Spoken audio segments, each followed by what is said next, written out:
the only way I could avoid it, if I got drafted, I knew that I was going to end up in the infantry because everybody was ending up in the infantry. That's what they needed. And I looked at officers candidate school, and I thought I didn't want to do that, because the only thing worse than having the Viet Cong trying to shoot you would be having to worry about getting shot by your own men, which happened to a lot of second lieutenants in Vietnam. Wasn't something that I wanted to do.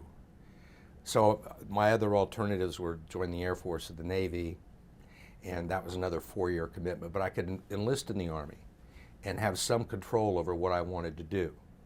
And I chose to go into the Army as an information/broadcast specialist, with the idea that I would end up somewhere working for, maybe the possibility of working for Armed Forces Network. And that's how I ended up sort of in that field. There were no guarantees, and finally when I got drafted, or when the levy came down and I got sent to Vietnam, I ended up with the 25th Infantry Division in Cu Chi as an information specialist. So I was going to be doing some stories. We had a half-an-hour radio show that ran every Sunday morning on Armed Forces Network, which I did. I was the only person there. And we did, and I would do news reports if there was something significant going on with the 25th Division going out into the field. And that was really how I ended up doing work for Armed Forces Network. What happened is that I had probably one of the pivotal experiences was in May of 1970, when the 25th Infantry Division went into Cambodia. And I volunteered to go. I had been primarily at the base camp and at our forward positions in Tay Ninh during that period. And I really kind of was feeling bored and wanted to go out and see what things were really like and what was going on. So I went and I spent the better part of a month in Cambodia and in the border region with the 25th Forces, filing a lot of reports for Armed Forces Network. And then a little while later, I think it was in October, I had an opportunity to make a change, because the 25th Division was sending 2 of its brigades home.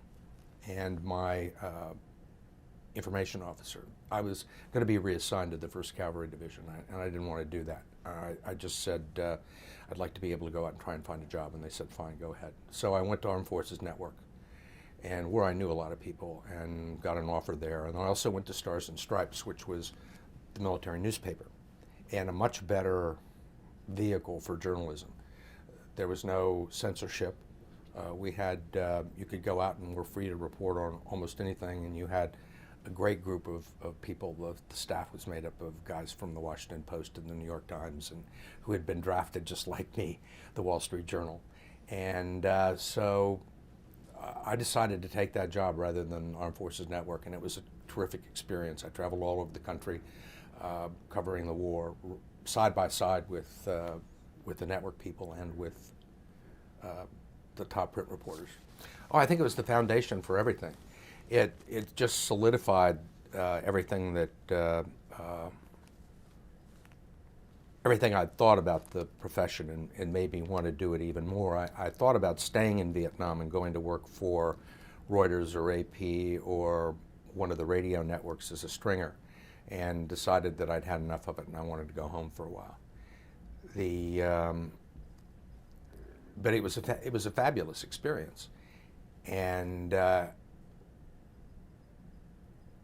I feel much the same way that Andy Rooney felt about his experience at Stars and Stripes during the war. It was a horrible situation. You saw people killed. You saw, I lost a number of friends. But I was doing what I loved, and covering really exciting things, and being sort of in the middle of the action. And I was advancing. It was improving me. I knew what I wanted to do. I got something out of it, which I think a lot of people who went to war didn't. But it formed the foundation for everything that I've learned since.